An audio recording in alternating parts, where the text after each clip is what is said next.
Graça e paz do Senhor Jesus a todos. Sejam todos muito bem-vindos ao nosso culto das quartas-feiras. Que Deus abençoe a sua vida, sua família, esse tempo de consagração e de ouvirmos juntos a palavra de Deus. Que bom estarmos juntos mais uma vez. Graças a Deus você está aí reunido em família ou solitariamente, mas juntos de coração. Eu sempre gosto de dar boas-vindas e dizer boa noite, porque o nosso culto é na quarta noite. Eu me preparo, nós nos preparamos para este culto ser lançado às quartas-feiras à noite, como sempre temos feito na história da nossa igreja. Mas eu sei que muitos irmãos, por uma série de situações da vida, ou mesmo por um rendimento mental, têm se apoderado desse culto, tirado um tempo de devoção em outros horários. E que Deus use a sua vida e fale com seu coração, independente do momento. Mas aquele público fiel das quartas-feiras da noite, um beijo no coração, que o Senhor te fortaleça, que esse tempo de culto e adoração juntos renove as nossas forças espirituais. Quero orar com você, quero pedir a bênção de Deus sobre nós nesse tempo, que vamos aqui nos dedicar e nos consagrar, para sermos uma igreja ainda mais vibrante, ainda mais presente na sua presença, vibrante e consagrados em nome de Jesus. Vamos orar? Amado Deus e Pai, que privilégio nós podemos nos reunir mais uma vez. Pedir para que o Teu Santo Espírito nos dirija, nos fortaleça, nos anime a alma, a mente, o coração, tirando de nosso foco tudo aquilo que não for a Tua palavra. Apesar dos nossos limites, dos cansaços, dos distanciamentos, queremos estar juntos ao Senhor nessa hora, pedindo que a Tua palavra não apenas fale, e que nós sejamos igreja que ouve, que se atenta à Tua palavra, mas que sejamos aqueles que, pelo domínio do Teu Espírito, praticamos aquilo que vamos ser desafiados a ouvir, que pratiquemos juntos aquilo que anuncia a Tua glória, a Tua bênção, a Tua direção, sermos de fato sal e luz nessa terra, que tanto precisam da Tua presença e da Tua bênção. Abençoa todas as famílias reunidas, dirige de maneira especial cada lar, cada pessoa. Em especial quero pedir nessa noite, ó Pai amado, por aqueles que estão um pouco mais ansiosos, um pouco mais perplexos diante da nossa pandemia. Sabemos que já sonhávamos em estar reunidos num momento como esse, mas a Tua graça que dirige e que está regendo o universo, que conhece tudo e todos, sabe da nossa necessidade nessa noite. Então, Pai amado, traz a paz a estes corações, a essas famílias. Seja o nosso sustento, seja a nossa força, seja realmente a nossa fortaleza, para que não apenas atravessemos esses tempos, como saiamos pós-pandemia, ainda mais consagrados na Tua presença. É o que nós oramos gratos nessa noite, em nome de Cristo Jesus. Amém. Amém. E agora, queridos, no capítulo 13 até o capítulo 16, nós vamos entrar na história que talvez mais fez parte das escolas bíblicas de fé de toda a igreja do povo de Deus, contando a história do homem que é conhecido como o super-herói do Velho Testamento, o juiz mais conhecido e famoso, que é Sansão. Exatamente, nós entramos no capítulo 13 do livro de Juízes, contando a história rica, uma história que a maioria dos irmãos já ouviram um sermão, um estudo, uma pregação, deste juiz que tinha como característica a força física. Então, é uma das histórias mais bem detalhadas a respeito de um personagem bíblico do Velho Testamento, perdendo talvez só para Moisés e José, além de toda a história do livro de Jó, mas é um dos personagens ricos de detalhes. Então nós podemos dividir assim: no capítulo 13, nós temos o início da história, a formação da história de Sansão. No capítulo 14 e 15, fica de uma maneira mais clara e notória o seu desvio da vontade de Deus. A primeira parte, então, do capítulo 16, nós temos a queda, o final trágico da história do juiz enquanto líder do povo de Deus, Sansão, mas ao mesmo tempo no próprio capítulo 16, nos versos de 23 a 31, nós temos a restauração do Sansão e daquilo que Deus queria fazer no meio do seu povo.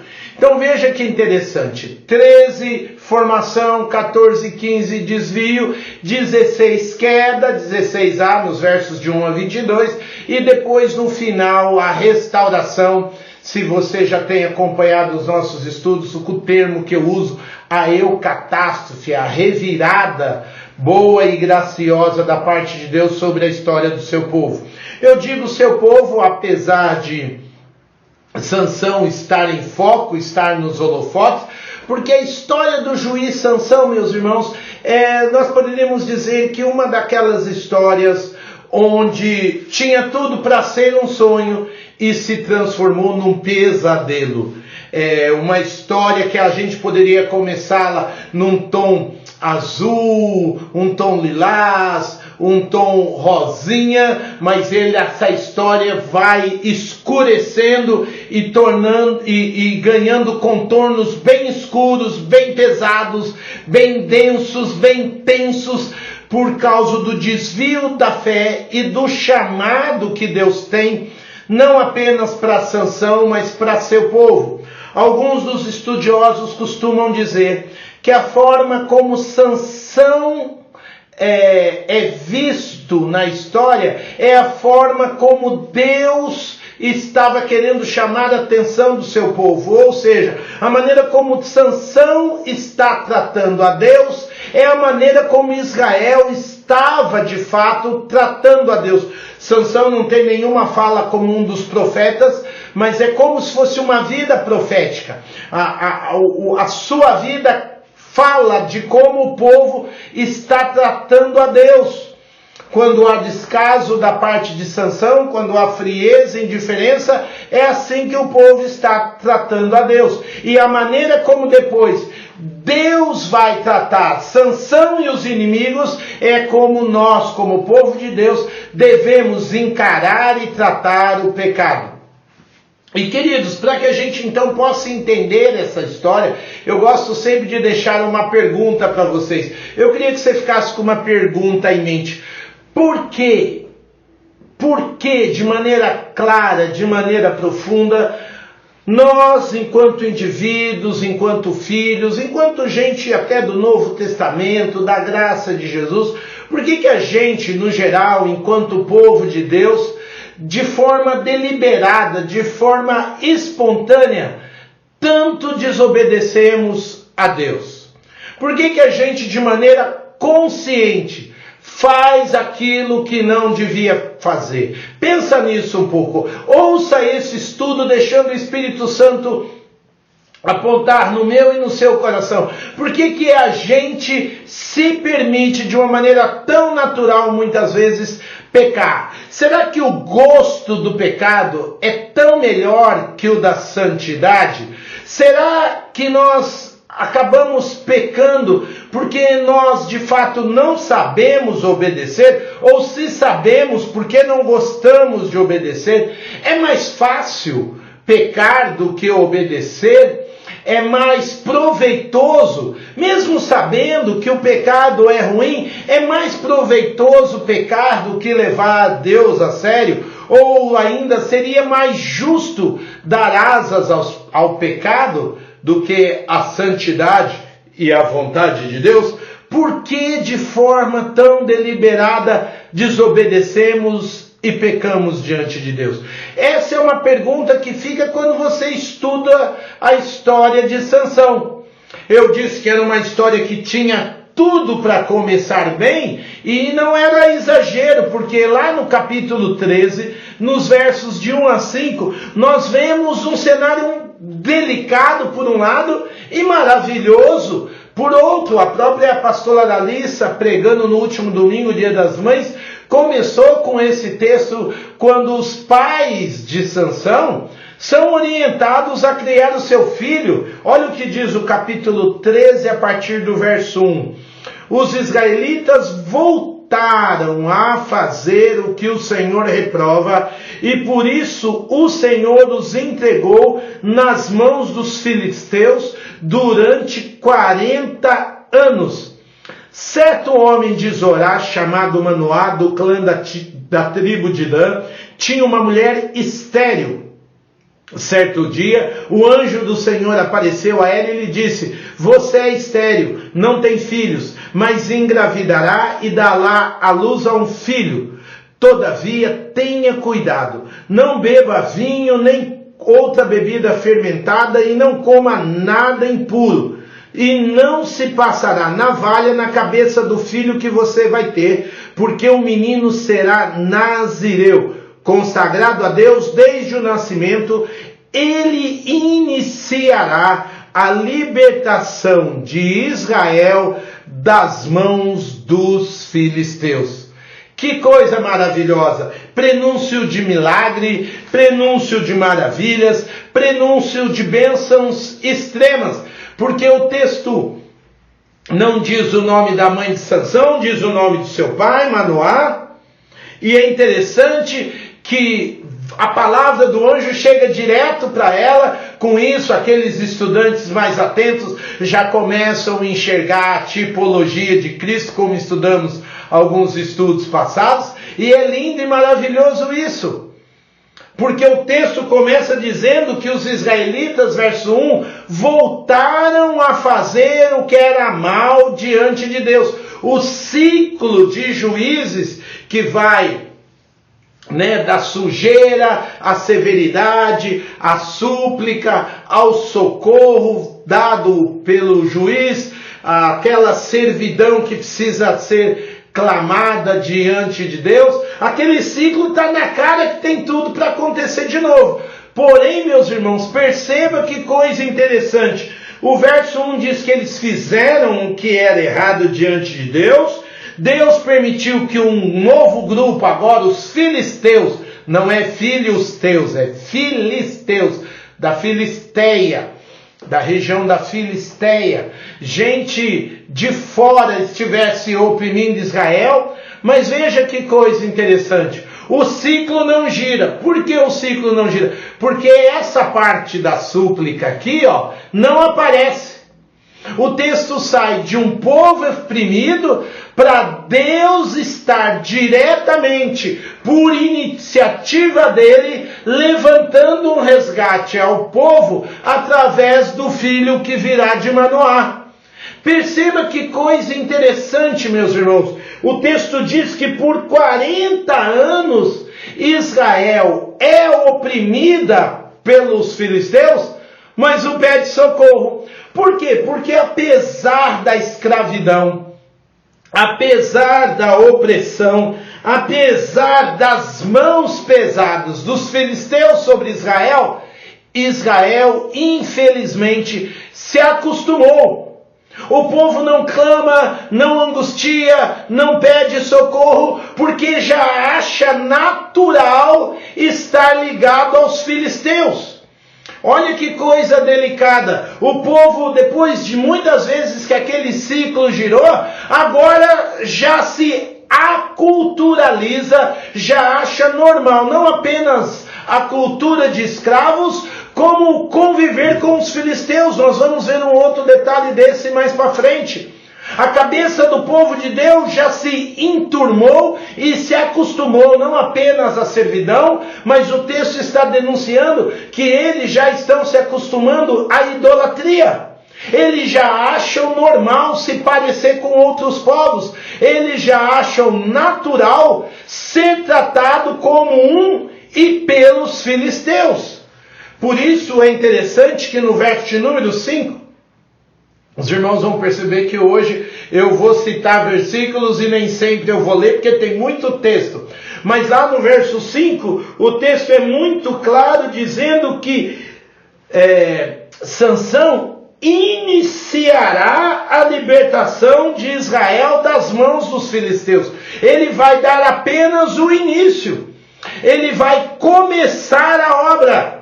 é natural que Deus está dizendo que vai criar um rompimento com os filisteus, que aquilo que era uma amizade vai virar inimizade, vai virar confronto, e essa é a melhor maneira de Deus começar a libertar o seu povo. Por quê? Porque o povo já está andando de braços dados com o inimigo. O povo já está irmanado às outras nações, às outras formas de pensar. Por isso a iniciativa de Deus é levantar alguém que venha de uma maneira diferente. O texto diz lá no verso de número 4 e versos seguintes, que Deus vai levantar alguém que todavia, como diz o texto em português, merece uma atenção. O filho de Manoá, esse futuro juiz de Israel, ele terá visivelmente uma diferenciação, não só por causa da sua força física, que eles nem citam aqui que ele terá,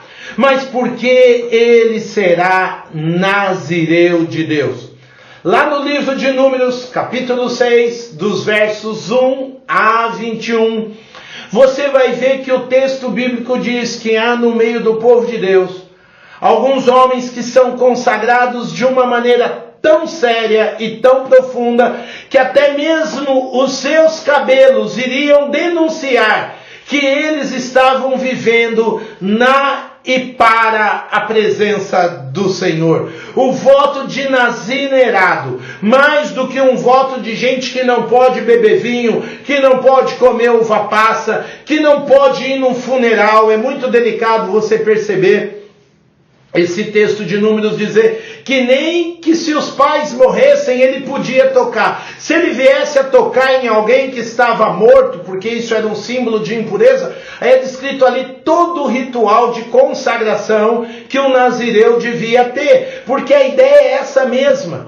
Alguém que comia, se expressava, aparentava muita consagração diante de Deus, alguém que fosse de fato dedicado diante de Deus. E o texto bíblico aqui é tão lindo no capítulo 13, que quando a gente chega no verso 25, e vale a pena você gastar uma atenção e um cuidado nessa leitura, porque Manoá vai pedir a direção do anjo para criar um menino, para consagrar, e é lindo que quando a gente chega no verso 25, o texto diz que o pacto de graça com Deus, com a família de Manoá, é tão sério, que no verso 25 diz que 24, o menino cresceu, o Senhor abençoou a sua vida, símbolo de consagração, símbolo de dedicação, mas o verso 25 diz que o Espírito do Senhor começou a agir nele, quando ele estava lá ainda na tribo de Dan, em Zorá e Estaol, ou seja, ele cresceu já cheio da graça. Houve um momento que o Espírito Santo marcou aquela consagração. Não era uma questão apenas religiosa, não era apenas uma questão de costume religioso, não. O próprio Deus estava tocando e fazendo diferença. Deus estava trazendo unção. Deus na família de Manoá estava mostrando para o clã de Dan, para a tribo de Dan, para a família ali daquela região, que Deus ainda visitava o seu povo. Deus ainda tinha um interesse nos israelitas, e que aquele rapaz ia mostrar e marcar a diferença numa família o que o orientou à vontade de Deus. Cresce um rapaz que tem tudo, tem o chamado, tem a vocação, tem a capacitação. Nós gostamos de dizer, um provérbio popular dos cristãos, não é uma referência bíblica, principalmente quando alguém que a gente acha que tem alguns limites e testemunha o seu chamado diante de Deus, que Deus não chama os capacitados, mas capacita os chamados. Aqui não, aqui ele capacitou, escolheu, chamou, consagrou. Ele cria um cenário para que toda a história de Sansão seja paz e bênção. Mas quando a gente chega no capítulo 14, os primeiros versos bíblicos já nos fazem questionar Por que esse moço está querendo sair da vontade de Deus? Por que nós, seres humanos, somos assim? Ainda que cheios da graça, cheios do Espírito, queremos nos mover por aquilo que vemos e não por aquilo que Deus já colocou no coração e na história de cada um de nós. Infelizmente é isso que o capítulo 14 começa a nos dizer. Olha o que diz o primeiro verso do capítulo 14. Sansão desceu a Tímina e ali viu uma mulher do povo filisteu. Quando voltou para casa, disse ao seu pai e sua mãe: viu uma mulher filisteia em Tímina, consiga essa mulher para ser minha esposa. Meus queridos, se tem um texto que me vem à mente nessa hora, é o Salmo 42, verso 7, que diz que um abismo chama outro abismo. Sansão, que devia confrontar os filisteus, agora está se afeiçoando a algo dos filisteus. Ele está começando a cavar uma cova que pode ir muito fundo e nós sabemos que ela vai. Tanto que o seu pai no verso 3 vai dizer: meu querido filho, será que não há mulher entre os parentes, entre todo o seu povo, para você se aliançar? Você tem que procurar no meio dos incircuncisos. Essa expressão incircuncisão mostra claramente a diferença de pensamento desse povo. Amados, Deus não faz preconceito entre pessoas. Mas o que Deus está aqui apontando na sua palavra é que se relacionar com alguém incircunciso é se relacionar com alguém que não leva em consideração, em peso, as alianças de Deus e a vontade de Deus. Tanto que nós vamos ter Ruth, que é uma mulher de Moabe, que vive também no período de Juízes, fazendo parte da genealogia do Senhor Jesus. Por quê? Porque Ruth se dobra à vontade de Deus, olhando para a vida de Noemi. E aqui está acontecendo o contrário. Sansão se mostra alguém que está aberto a receber qualquer coisa que venha dos filisteus, sem levar em consideração as orientações da vontade de Deus, a orientação da palavra de Deus para o seu coração. Lá no verso 8 nós já vamos ver de maneira clara que quando ele resolveu se casar com aquela mulher, ele indo para o casamento, porque ele fez birra de toda maneira para os seus pais permitirem e acessarem esse relacionamento, ele já vai tocar num cadáver de um leão. Então nós vemos aos poucos Sansão ignorando orientação, chamado, propósito, vontade de Deus para a sua vida. Em primeiro lugar, é necessário perceber que se há um desvio do nosso chamado, do nosso compromisso, é por causa da insensibilidade espiritual. Essa insensibilidade espiritual muitas vezes pode ser chamada da nossa frieza frente à nossa vocação. Esse não era, infelizmente, um mal apenas na vida do Sansão, é nosso também. Em vez de estar se levantando para confrontar aquilo que confronta a vontade de Deus, por falta de profundidade, por falta de atenção ao que temos abraçado e temos recebido, nós vamos nos permitindo nos envolver com aquilo que desagrada e com aquilo que confronta a vontade de Deus. Sansão simplesmente não quer apenas se casar com aquela mulher, mas quer festejar com aquele povo. Ele se permite ao costume daqueles dias.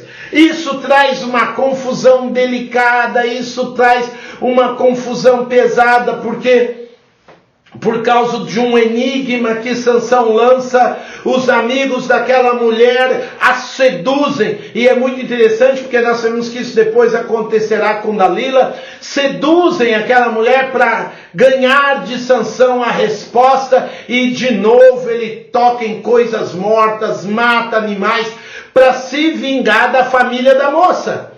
Mas o problema maior é que ele está plenamente envolvido com os filisteus. lá no capítulo 15, versos 14 e 15, olha o que diz o texto. No quarto dia disseram à mulher de Sansão: convença o seu marido a explicar o enigma, caso contrário poremos fogo em você e na família de seu pai, e vocês morrerão. Você nos convidou para nos roubar.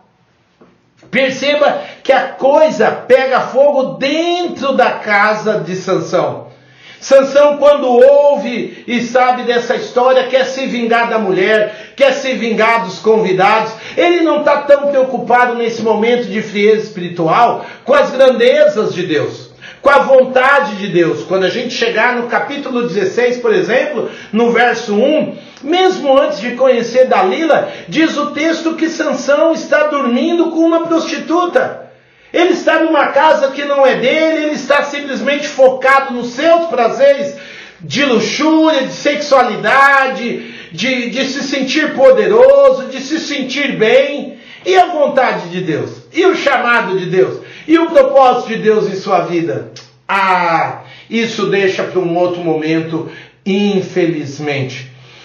A gente vê o desvio e o abismo se abrindo debaixo dos pés de Sansão, também porque existe uma presunção de ego. Ou seja, meus queridos, ele não apenas altera as prioridades de Deus para a sua vida, como ele altera quem ele é diante de Deus. Quem ele devia ser na presença de Deus e na presença das pessoas. Ele acha que ele é mais e que toda aquela força que o Espírito Santo dava a ele, não apenas para um algo maior que ele, não, mas para seu benefício próprio. Veja, por exemplo, no capítulo 14, verso 13, quando ele diz para o pai: consiga essa mulher para mim. E lá no verso 19 do capítulo 14, o texto diz: então o Espírito do Senhor se apossou de Sansão, ele desceu a Ascalon, matou 30 homens, pegou suas roupas, deu aos que tinham explicado o enigma. Ele sai contra os filisteus, não por um propósito maior, mas por vingança pessoal.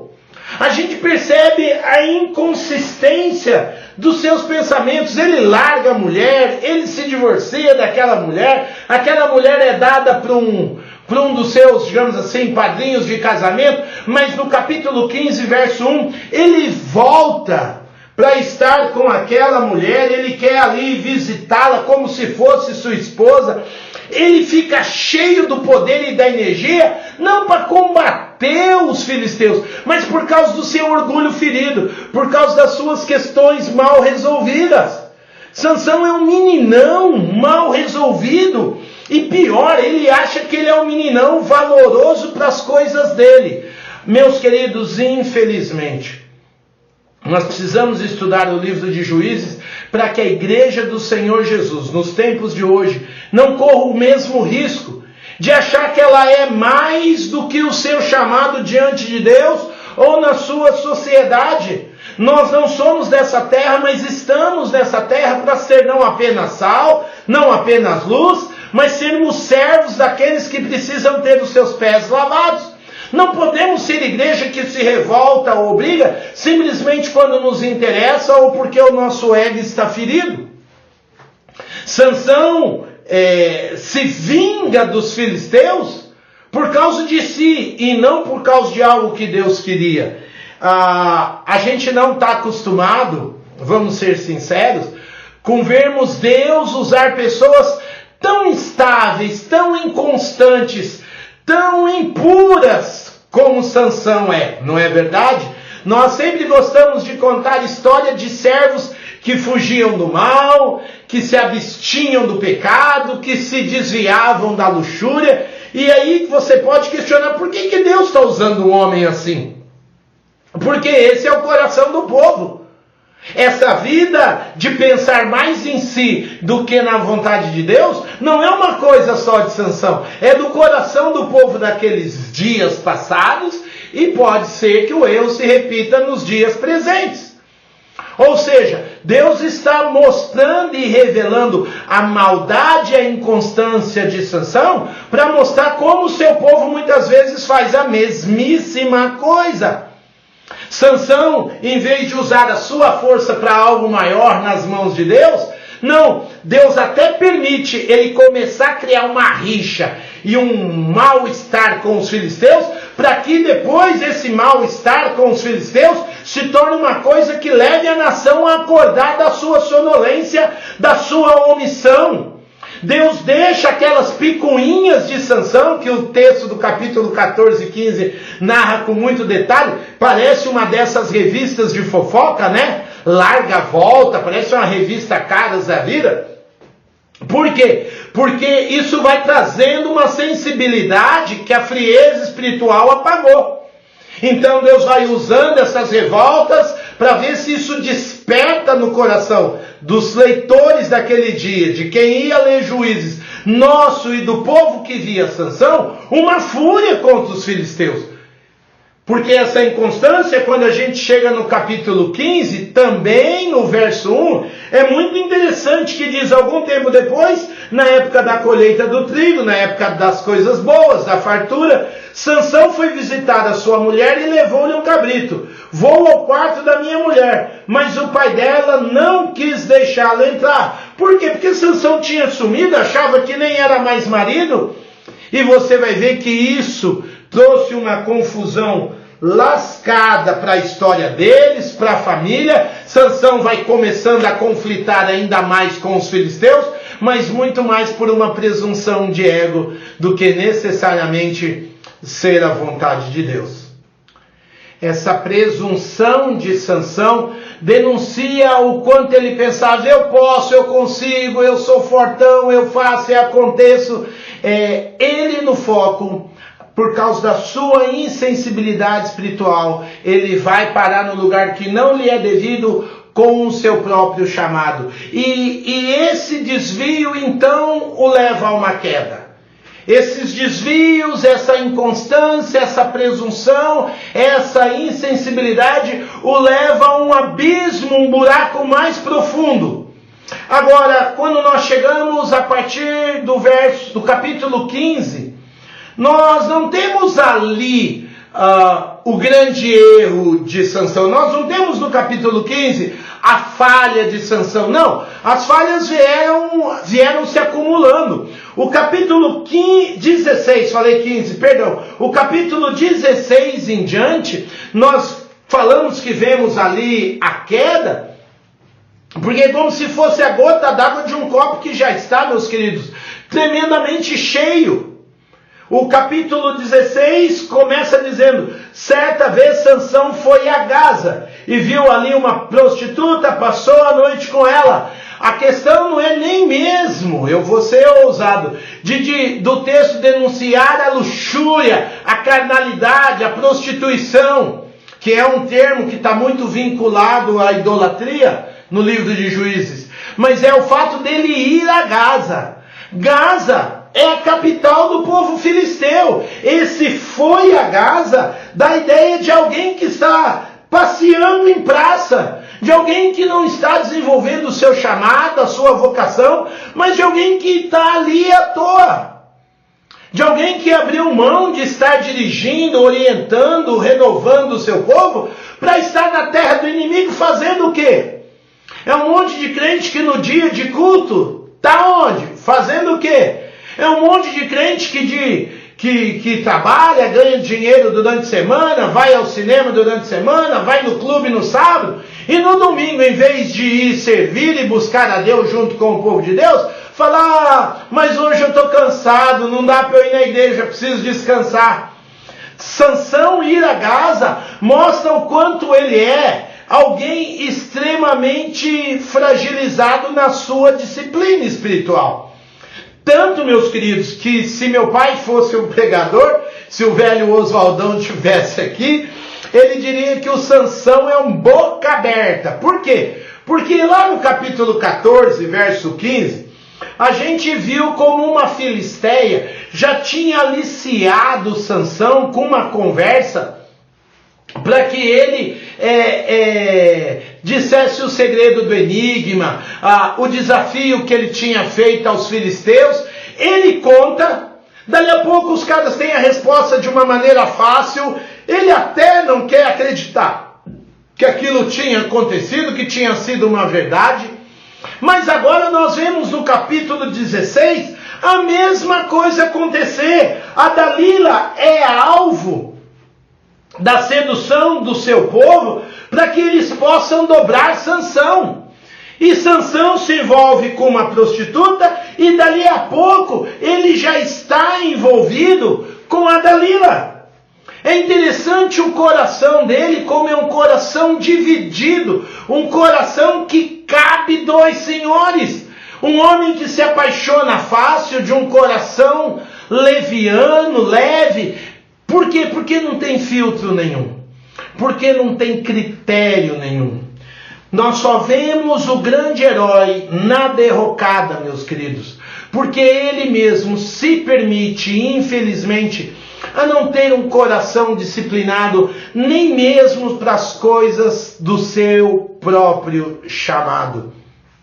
Temos que pensar no que Paulo escreve a Timóteo, dizendo: Timóteo, o bom soldado não se envolve com coisas desta terra. O atleta que está disposto a vencer tem que correr conforme as regras. O lavrador planta a semente e não fica arrancando a terra de cima da semente, senão a semente morre. O lavrador planta e espera, tem que ter a paciência de lavrador.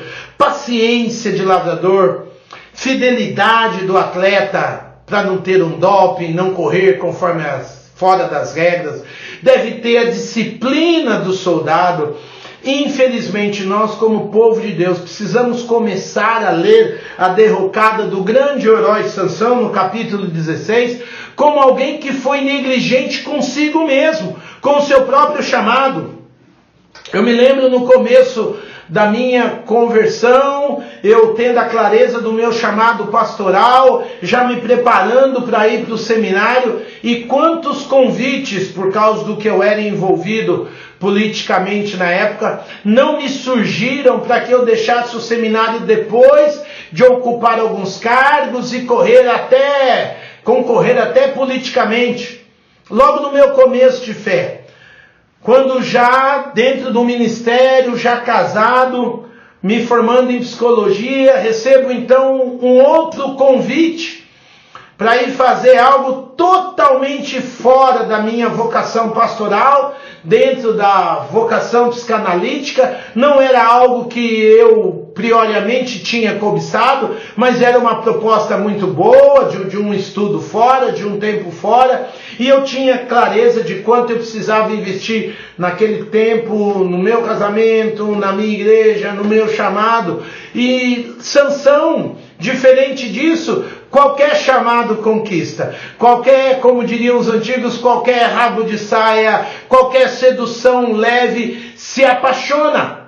Quando Paulo escreve a epístola de Tito, ele diz: jovens, sejam criteriosos, avaliem, parem tudo, pesem na balança, vejam o que Deus te chamou para ser e fazer, e olha onde o seu coração está indo. Você não pode ter dois senhores. E a derrocada é marcada na vida de Sansão. Não apenas por causa desse coração que está atrás do grande homem forte, mas é marcada por termos aqui um homem forte que brinca com o seu próprio chamado. E por que Deus permite Sansão ir? Queridos, a Tim Keller tem uma frase que eu gosto muito. Ele diz que Deus havia decidido impedir que seu povo se tornasse indistinto culturalmente e, portanto, instinto espiritualmente. Ou seja, toda a derrocada de Sansão gira em torno dele mesmo, se permitir brincar com aquilo que era sua marca principal, a sua distinção cultural, a sua aparência de Nazareu, mas que efetivava a sua marca espiritual como povo de Deus. É isso que o Keller está dizendo. Quando a gente não sabe distinguir nem aquilo que nos marca como povo de Deus, quanto mais a gente perdeu a nossa marca espiritual. Os evangélicos já foram conhecidos como os Bíblia, Porque qualquer outra religiosidade, a gente se posicionava antagonicamente, não apenas na aparência, não apenas no jeito de vestir ou de falar, do que comer ou que não comer, mas pela resposta bíblica que os crentes tinham na ponta dos lábios. Nosso país se diz ser um país cristão católico, mas quando chega na questão do evangelho, da palavra de Deus, a nossa marca maior nos distinguia cultural e religiosamente, e o que dava a nossa maior marca espiritual. Aqui nós vemos Sansão brincar com o seu voto de nazirenado.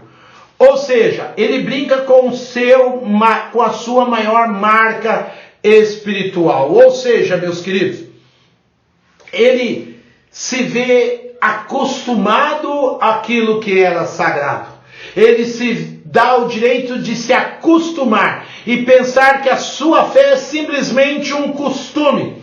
Veja, no verso de quando a Dalila então intenciona derrubá-lo para entregá-lo aos filisteus, ele começa a brincar com ela. Ele não fala, por exemplo, olha, eu sou forte porque eu comia romã lá de Gileade, ou porque eu bebi lá nas águas do Jordão 3 vezes de costa. Não, ele vai direto.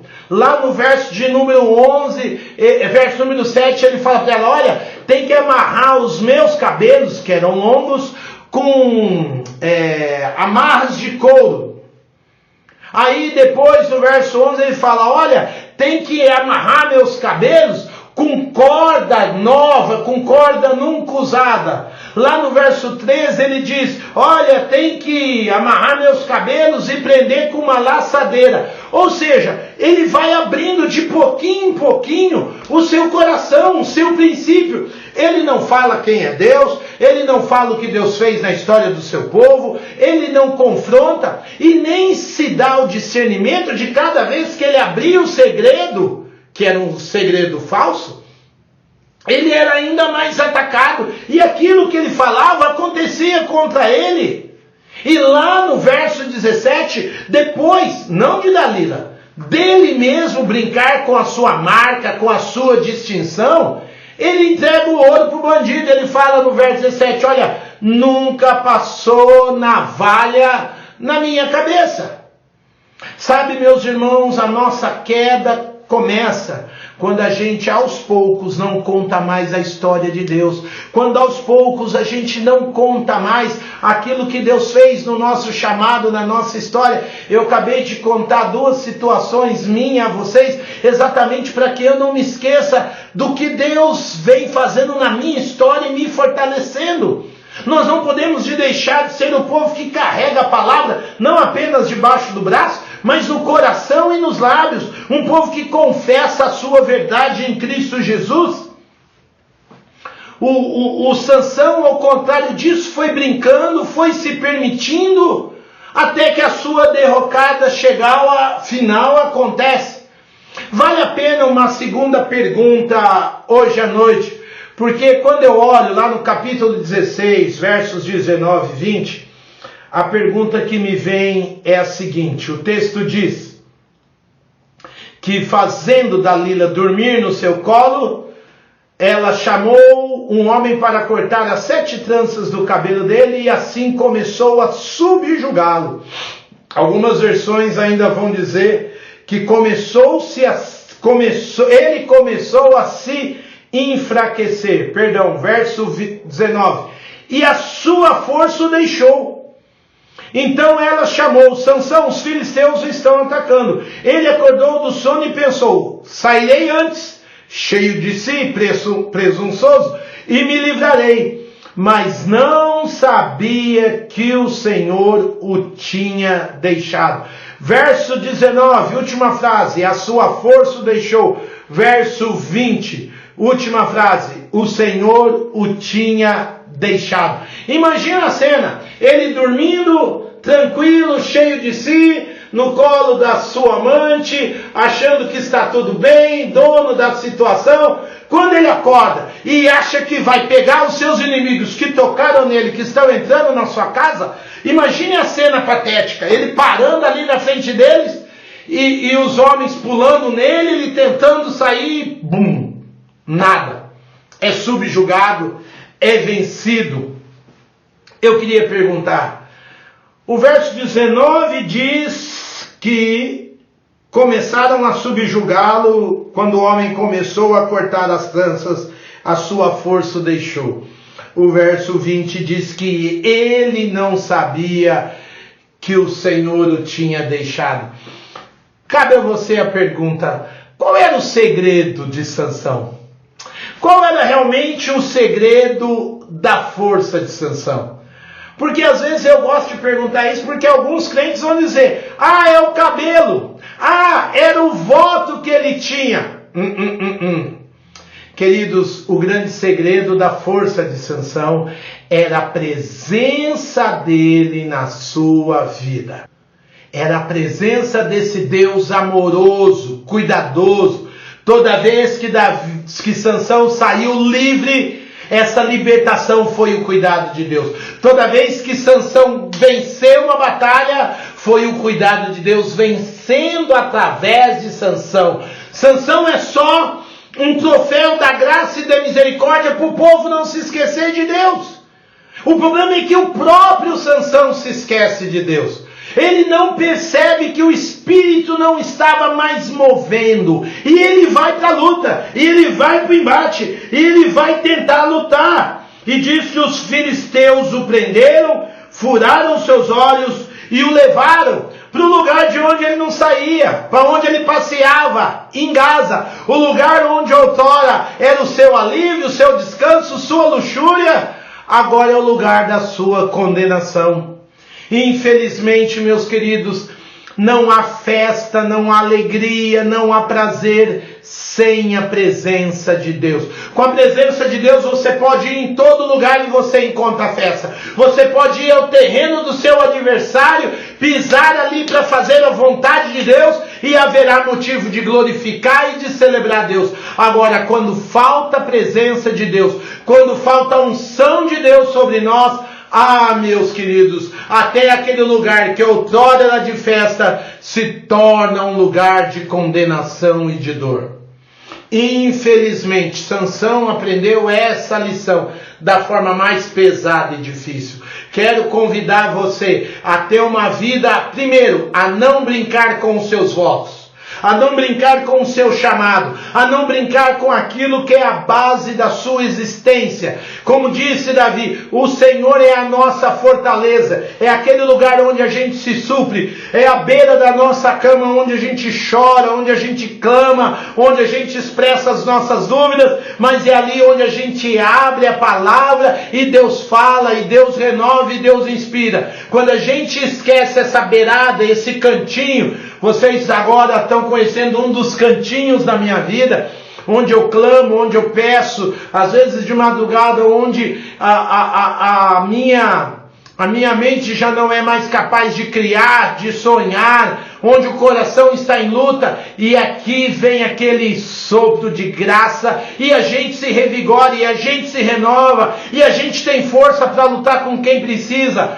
porque o segredo não está no cantinho, o segredo não está na nossa religiosidade, o segredo não está no título que a gente tem, de membro, de diácono, de presbítero, de pastor. O segredo está quando a gente cultiva e se aprofunda nessa presença doce, misericordiosa, que nos fortalece, que é a presença de Deus. Sansão se perde nisso. Ele se sente mais confortável no colo das mulheres. Ele se sente mais confortável na sua própria experiência de bater em filisteu, na sua própria experiência de assinar os títulos de guerra, de vitória, de couro que ele deu em malandro. E Deus nunca foi citado em seus lábios até aqui. Até aqui nós não vimos esse líder orando, esse líder jejuando, esse líder pedindo sabedoria. Vimos seus pais pedindo discernimento, vimos seus pais pedindo orientação. Ele mesmo, não vimos um louvor, não vimos uma gratidão, não vimos um testemunho dos seus lábios, só dos seus muques. E quando aquilo que a gente faz é mais visível do que quem nos trouxe até aqui. Ah, meus queridos irmãos, daí para a gente brincar com os votos, brincar com os princípios, se acostumar com o que é sagrado, se acostumar com a nossa religiosidade, é 2 palitos, é 2 pulinhos. Tanto que o verso 21 mostra que a primeira coisa que os filisteus fizeram depois que prenderam a Sansão foi furarem os seus olhos. Eu vejo que se ele era um homem forte, poderoso, agora também é visível. Deixou-se de maneira muito clara a sua tragédia denunciada na sua cegueira. Há um outro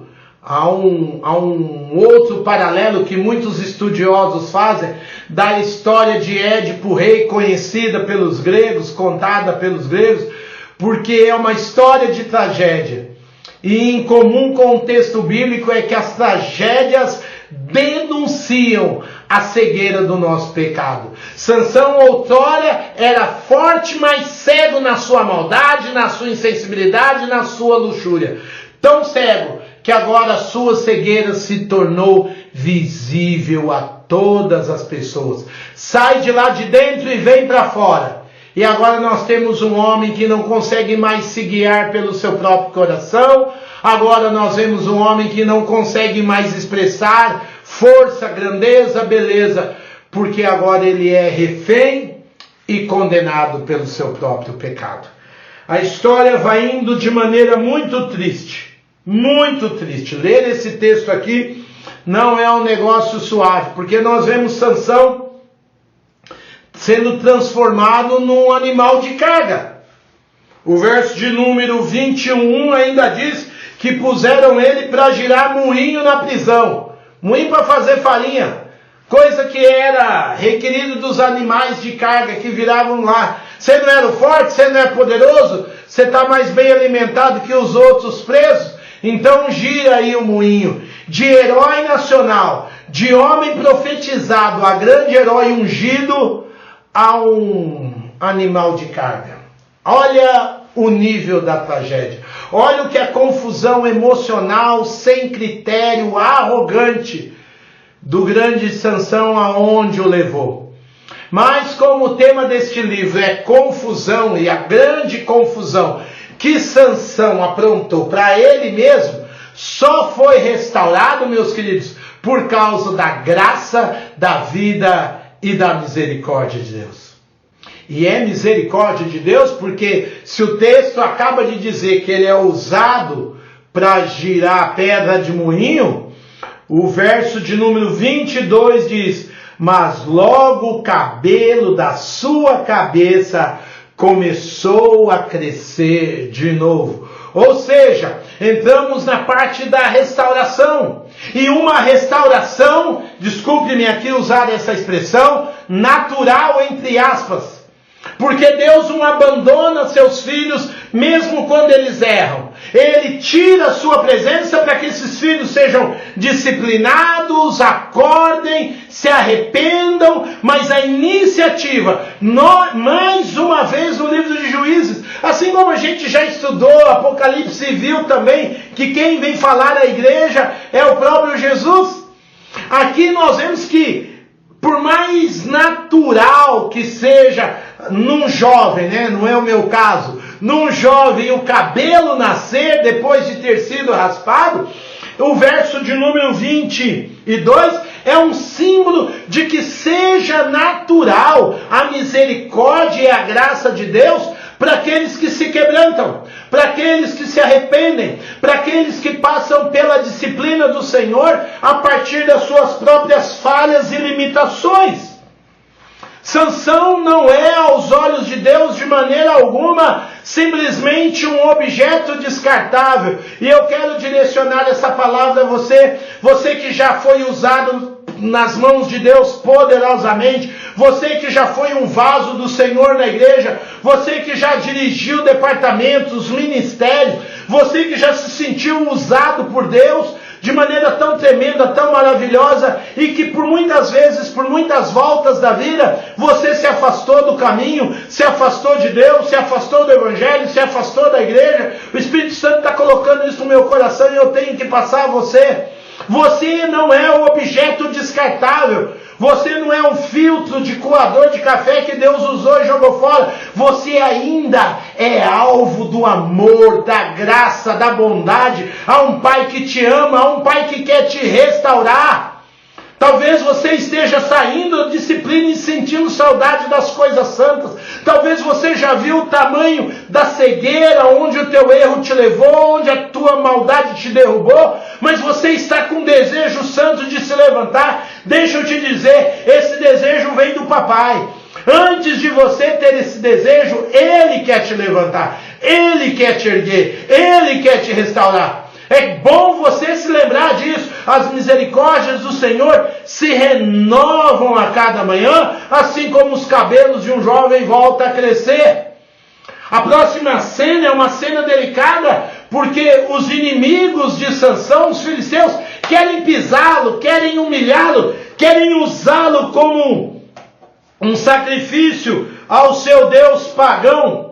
O texto diz, pagão e Dagon, lá no verso 23, que os líderes dos filisteus queriam oferecê-lo para o seu Deus, porque eles achavam que aquela vitória que eles estavam tendo momentaneamente sobre Sansão era motivo de louvor a Dagon. E como Deus da Bíblia não divide a sua glória com ninguém, Deus permite Sansão ser tratado, disciplinado e não esquecido.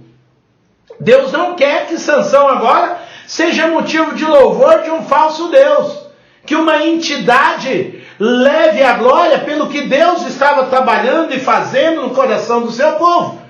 Por isso que eu disse no começo do estudo que Deus usou um vaso tão instável e frágil como Sansão para provocar o coração do seu povo. E nos versos 24 nós vemos aquele povo festejando, achando que ia festejar Dagon, oferecendo Sansão numa bandeja de prata, mas diz o verso 28, um texto que é o único momento onde nós vemos Sansão numa real, profunda declaração, e essa declaração sai do coração, sai pela boca, porque o coração está humilde. É lindo vermos no verso 28 a oração que o Sansão fez. Ele diz: ó soberano Senhor, lembra-te de mim. Ó Deus, eu te suplico. A súplica que não apareceu lá no capítulo 15, meus queridos, aparece aqui. Eu, é o juiz, não é o povo suplicando. Também é um fato interessante. O ciclo gira porque não é o povo pedindo o socorro do Senhor, é o próprio juiz. Ó soberano Senhor, lembra-te de mim. Ó Deus, eu te suplico, dá-me forças mais uma vez e faz com que eu me vingue dos filisteus por causa dos meus 2 olhos. Ele sabia que seu corpo, seu físico, era um instrumento da graça de Deus. E agora nós vemos ele não usando da força, mas ele pedindo, a segunda parte do verso 28, dá-me forças. Nós vemos pela primeira vez um Sansão dependendo extremamente de Deus. A gente vê a humildade dele dizendo: lembra-te de mim.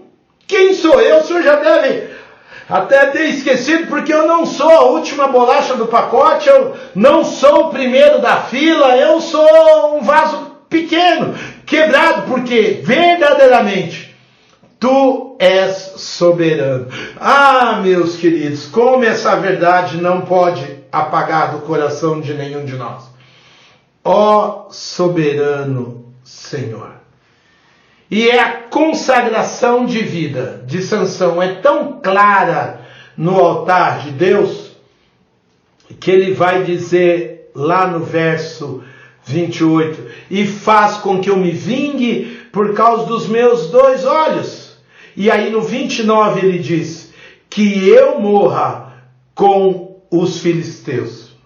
A consagração de vida de Sansão é tão séria no reconhecimento dessa soberania, que lá no verso de número 30, ele se consagra plenamente. Se a sua dependência por força de Deus era extrema, agora a sua consagração é plena. Porque ele é capaz de dizer, dá-me forças para que eu me vingue e que eu morra com os filisteus. Ele sabe que ele precisa acabar de queimar naquele altar como um fogo que vai se extinguir se Deus não soprar sobre ele vida. Eu acho isso maravilhoso.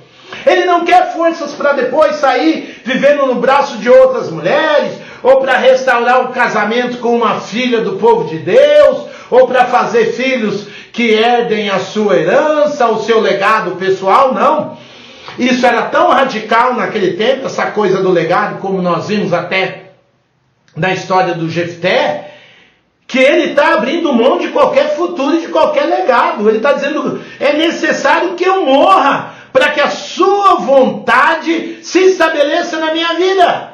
É interessante como que apesar de ter usado e feito caminhos tortuosos para si mesmo, Deus consagra e aceita a consagração da vida de Sansão, que a segunda parte do verso 30 diz que Sansão e Deus chegaram no seu propósito pré-estabelecido. Aquilo que Deus queria foi atingido e toda a vida de Sansão também atingiu o seu propósito em Deus.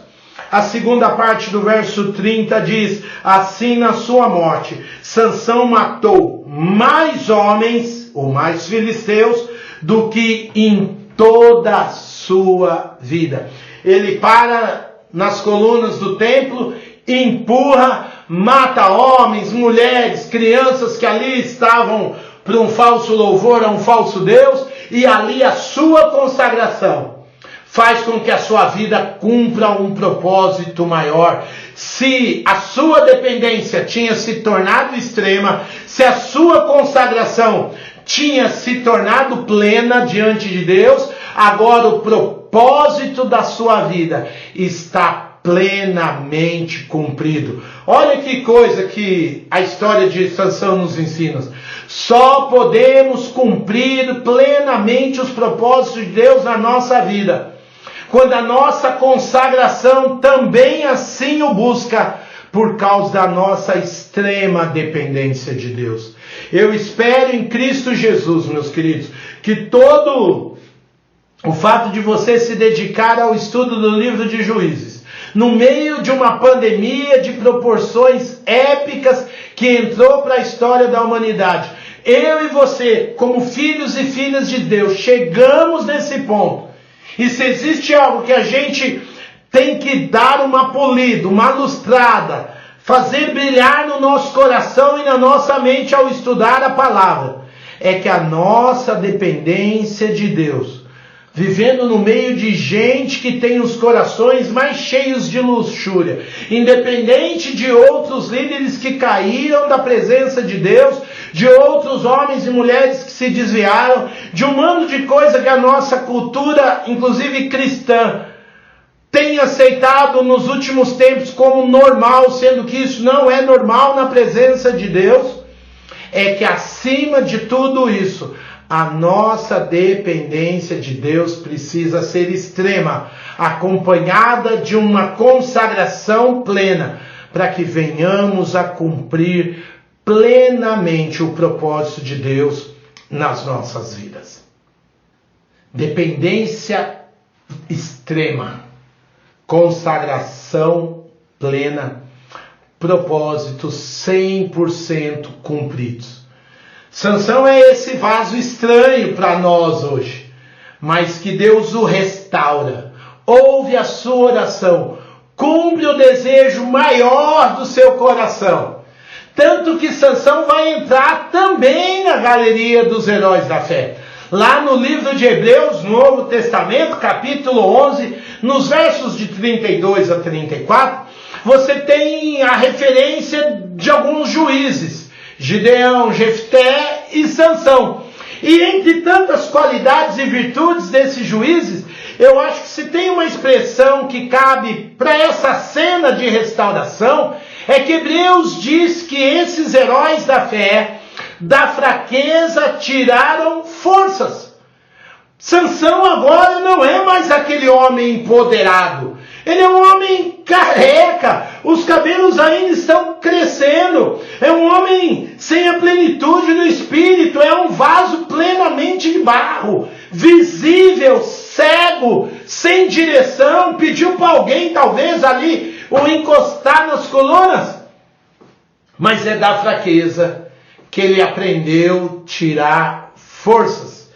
Dr. David Jackman, num dos comentários bíblicos, diz que a narrativa sobre Sansão começa com um homem forte que se mostra interiormente fraco, mas termina com um homem fraco que se mostra mais forte do que nunca. Aleluia! E o texto bíblico termina de uma maneira linda e maravilhosa, falando que Sansão, no verso 31 então, foram os seus irmãos e toda a família do seu pai para buscar lá no montoado do ex-templo de Dagon. Trouxeram-no e o sepultaram entre Zorá e Estaol, lá onde ele havia sido ungido pelo Espírito de Deus. No túmulo agora de seu pai Manoá ele é sepultado, símbolo de honra, símbolo de reverência, símbolo de respeito. E Sansão liderou Israel durante 20 anos. Nós começamos a leitura do capítulo 13 dizendo que durante 40 anos Israel tinha sido oprimido pelos filisteus. É interessante pensarmos que Sansão, com toda a sua força e capacidade, infelizmente, só liderou 20 anos. Mas havia nele potencial para muito mais. Podia ter sido 35, podia ter sido 40. Ele podia ter reinado, construído uma família, dado legado aos seus filhos. Podia ter sido uma história muito mais poderosa, como ele era estruturadamente mais poderoso. Quando a gente lê essa história de Sansão, e a Bíblia é muito transparente, mostrando o coração de homens e mulheres que viveram diante de Deus, talvez essa história nos mostre muito mais o que não fazer. O que não fazer, porque a bondade de Deus sempre vai existir. E porque a bondade de Deus vai existir, Deus é capaz de nos resgatar, mesmo quando não há clamor. Lembre-se que Romanos diz que Cristo morreu por nós, quando nós ainda éramos inimigos de Deus. Esse texto mostra como a bondade e a misericórdia de Deus estão muito mais profundas e acima da nossa insensibilidade, do nosso costume religioso. Por isso não podemos nos permitir a viver numa zona de conforto religiosa. Devemos deixar a inquietude e as lutas por aquilo que é santo diante de Deus nos levantar e nos incomodar todo dia. De que a grandeza e a bondade de Deus não estão registradas nos nossos músculos, nas nossas colheitas, nas nossas vitórias. Pelo contrário, estão marcadas na grandeza, na bondade, na misericórdia de Deus e na santidade de Deus, que é muito maior do que essa cultura de morte, essa cultura de violência. Sansão se tornou, você vai lendo na história, um homem também violento, um homem vingativo, um homem insensível, mesmo à vida dos seus adversários. E nós precisamos ser gente que, como Deus, é capaz de visitar aqueles que estão caídos, quebrados, para revelar a misericórdia de Deus, porque os nossos inimigos não são carne ou sangue, mas são potestades espirituais. As pessoas caídas, quebradas, ainda são alvos da misericórdia de Deus, da bondade de Deus, mesmo vivendo numa cultura tão triste, tão infeliz quanto a nossa. Nós aprendemos a não permitir que as nossas falhas nos ceguem, que a nossa maldade, a nossa luxúria nos leve a perder a vida, a desprezar a presença de Deus, por causa de tanta coisa ruim que nós acabamos de abraçar, de tantos lugares onde não devíamos estar, alianças que não deveríamos ter feito, com a maldade, com o pecado, com o erro. E olhar para um Deus que usa-nos, apesar das nossas falhas, das nossas imperfeições, um Deus que tem grandes propósitos para as nossas vidas. Não apenas 20 anos, muito mais que isso, mas mais do que isso, Deus nos quer um povo em dependência e consagração extrema na sua presença, para que Ele cumpra sobre nós a plenitude do seu chamado, a plenitude do que há de Cristo Jesus na nossa história. Sansão é um tipo de Cristo em vários aspectos.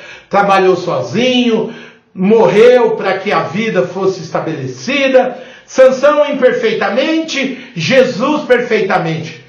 E é por isso que nós queremos orar, para que o Senhor Jesus tome conta de mim e de você. Se houver algo que nós não estamos dentro do nosso propósito, cumprindo para Ele e para a sua glória hoje, que o nosso coração seja um coração reto na sua presença. Um coração que não se divide por nada e por ninguém, seja por influências de fora ou de dentro do nosso próprio coração, nós estejamos alinhados e consagrados a Deus de maneira plena, independência extrema, para a sua glória e louvor. Vamos orar? Amado Deus e Pai, o Senhor é um Deus tão bom, tão misericordioso, tão fiel, tão soberano, tão pleno de vida, que nós só podemos encontrar vida em Ti mesmo. Obrigado porque a história de um grande herói aponta as nossas fraquezas. Não aponta só as deles, aponta as minhas. Aponta as minhas desistências, as minhas fraquezas, as minhas inseguranças, o quanto às vezes carregamos corações divididos. O quanto estamos achando normal o que não é normal. O quanto estamos passeando em lugares onde não deveríamos estar. O quanto nos arrogamos das nossas capacidades quando deveríamos expressar plena e extrema dependência da Tua graça. Ó Deus amado, queremos olhar para essa porção tão rica da Tua palavra e nos juntarmos à oração, de reconhecermos a Tua soberania ao mesmo tempo que reconhecemos. Lembra-te de nós. Lembra quanto nós precisamos morrer a cada dia para que o Senhor viva em nós e viva através de nós em Cristo Jesus. Pai, nessa noite em especial, eu quero pedir por aqueles que pararam na beira do caminho, por aqueles que enterraram seus dons, suas capacidades, seus ministérios, seus talentos, gente que sabe que falhou, gente que se tornou cega nas suas maldades, mas que hoje tem saudade de ser usado por Ti. Gente que hoje tem saudade das coisas da Tua casa. Gente que hoje tem saudade de perceber a Tua unção fluir para tocar tantas outras vidas, tantos outros corações, trazendo gente ao Teu reino, trazendo vidas para a Tua glória. Restaura o nosso altar caído na Tua presença. Restaura a nossa visão. Tira toda a cegueira que o pecado pode produzir, para que possamos olhar e ver que há na soberania da existência humana um Deus assentado num alto sublime trono, que olha com misericórdia para nós e com misericórdia renova as nossas vidas. Nos permita descansar em Teus braços, não nos braços da luxúria, do comodismo, da arrogância, da arrogância, Pai amado, do ser cheio de si, da presunção humana, mas que possamos descansar na humildade de Cristo Jesus, daquele que realmente nos permitiu e nos convida a tomar sobre nós o seu jugo e aprendermos dele, que é manso, humilde, o seu fardo que é leve, que nos tira da violência humana, do egoísmo humano. Coloca sobre nós o fardo de Cristo Jesus nessa noite. É o que nós pedimos gratos para a Tua glória e louvor, em nome de Jesus. Amém. Amém. Posso ouvir um amém daí? Um glória a Deus. Que Deus te abençoe. Louvado seja Deus pela Sua palavra. Queridos, semanas que vem, eu peço para próximo estudo, o 9º, penúltimo estudo do livro de Juízes, você esteja absorvendo, lendo, aprimorando tudo que existe do Espírito de Deus para você nos capítulos 17 e 18 do livro de Juízes. Algumas pessoas me mandam um e-mail, no meu e-mail pastoroswaldinho@gmail.com, dizendo: pastor, eu já li tudo, e agora? Agora relê, absorve tudo, não tem problema, o Espírito Santo vai te mostrar coisas que talvez eu aqui nem citei. Então absorve para a hora que eu citar o texto, seu coração já esteja sendo dominado, sua mente já esteja memorizando capítulos 17 e 18 do livro de Juízes. Vamos ver a história do levita e do Mica. Quero te convidar para que na sexta-feira, às 8 horas da noite, você venha fazer parte do Papo de Esperança. Estreou semana passada, falando de esperança para o futuro, pós-pandemia. Foi uma conversa gostosa. Se você não assistiu, está aí no canal do YouTube, Comunidade da Família TV. Assista, porque sexta agora nós já vamos falar sobre os desafios da economia. Conversa boa também, gostosa, animadora, encorajadora, para que os recursos que o Senhor derramar em sua vida sejam bem dirigidos para aquele momento delicado pós-pandemia. Que o amor de Deus o Pai, a graça de Jesus nosso Senhor e Salvador e as doces consolações do Espírito que nos levam ao altar de Deus soberano a cada dia estejam sobre você, sua família, sua casa, hoje e sempre, até a volta do Senhor. Comunidade querida, beijo no seu coração. Como pastor, amo vocês. Obrigado pela sua atenção. Continuemos orando juntos. Logo, logo a gente está junto, voltando a celebrar a festa do Senhor. Rica semana. Fique em paz.